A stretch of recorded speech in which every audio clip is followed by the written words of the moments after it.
بسم الله الرحمن الرحيم.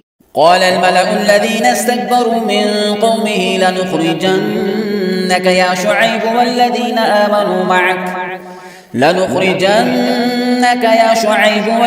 آمنوا معك من قريتنا أو لتعودن في ملتنا.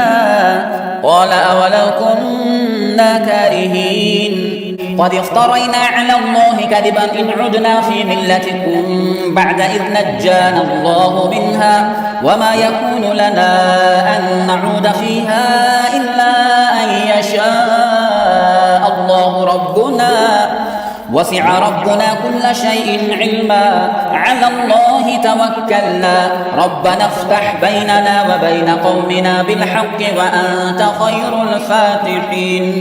وقال الملأ الذين كفروا من قومه لئن اتبعتم شعيبا إنكم إذا لخاسرون. فأخذتهم الرجفة فأصبحوا في دارهم جاثمين. الذين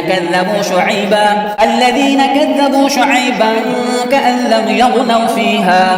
الذين كذبوا شعيبا كانوا هم الخاسرين. فتولى عنهم وقال يا قوم لقد أبلغتكم رسالات ربي ونصحت لكم فكيف آسى على قوم كافرين. وما أرسلنا في قرية من نبي إلا أخذنا أهلها بالبأساء والضراء لعلهم يضرعون. ثم بدلنا مكان السيئة الحسنة حتى عفوا وقالوا قد مس آباءنا الضراء والسراء فأخذناهم بغتة وهم لا يشعرون. ولو أن أهل القرى آمنوا واتقوا لفتحنا عليهم بركات من السماء والأرض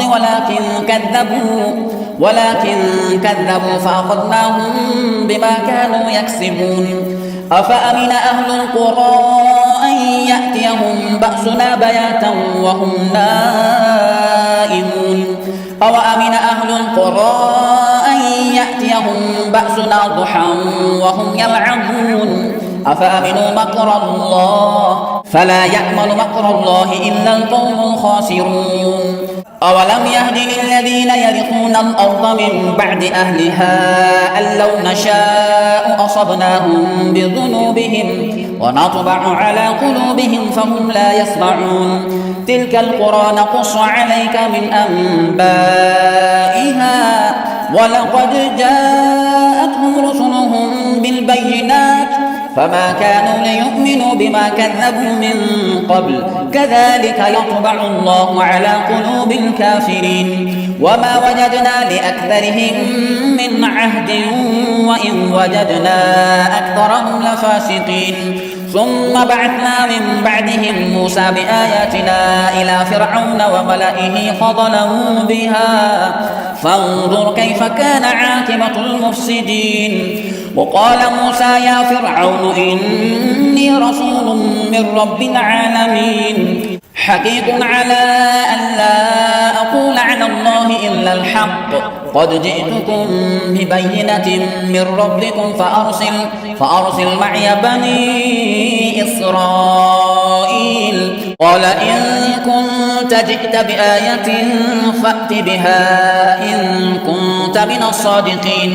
فألقى عصاه فإذا هي ثعبان مبين ونزع يداه فإذا هي بيضاء للناظرين.